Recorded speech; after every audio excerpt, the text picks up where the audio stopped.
The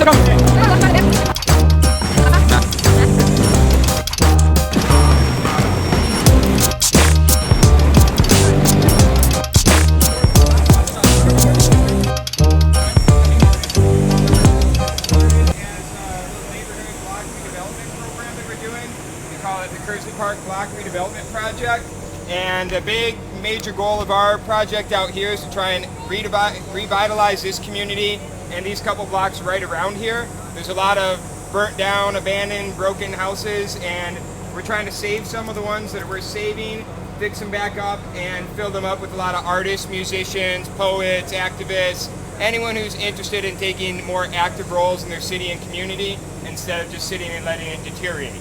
So one of our first steps was we took this vacant lot here. It used to be a burnt down house, and we took about 2 dumpsters, big giant 40-yard dumpsters, to clean all the trash out of here. And we had to do a lot of remediation on the soil. When the houses out here burn, a lot of people think it's somewhat good because it gets rid of vacant, blighted homes, but it's actually a big, big nuisance because it releases toxins, lead contamination, asbestos contamination, and all sorts of heavy metals into our soil.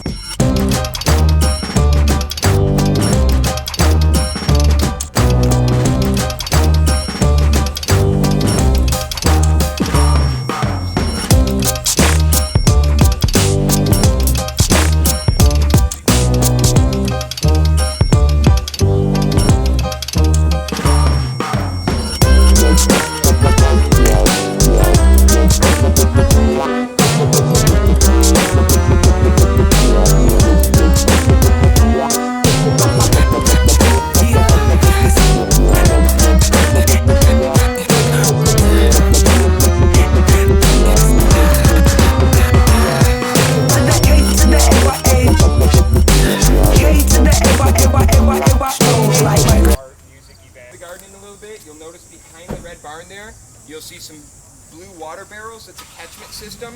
All the water that falls down on that roof goes down the gutters and collects into those barrels, and we can use those to water our garden with. Also, this front bed up here with corn, it's using an old Indian technique called Three Sisters gardening.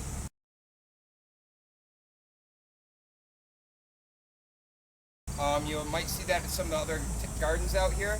What the Indians used to do is they would mix corn, beans, and like squashes and vines together in the same garden bed. And corn would leach a lot of nitrogen from the soil, which the beans would provide back to the soil. At the same time, the beans would grow up the corn, and so it would give them a place to grow and kind of protect them from bugs and things like that. And the squash, as it grows out, and since all those the vines on those are really picky, it would keep some of the rodents and pest animals from getting in there and eating their crops, since that's what they used to survive off of. So we wanted to display that out in our garden. We also wanted to use some vertical gardening techniques.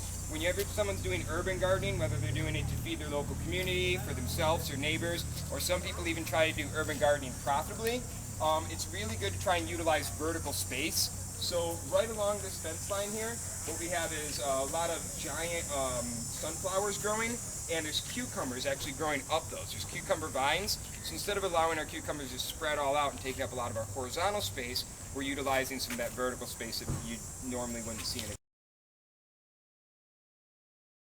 start using and utilize as we work into the future and learn to effectively use our land more in a sustainable method. So I'm going to set you guys free. There's some cucumber water and some iced tea over there. There's some murals, art, compost, all sorts of neat stuff.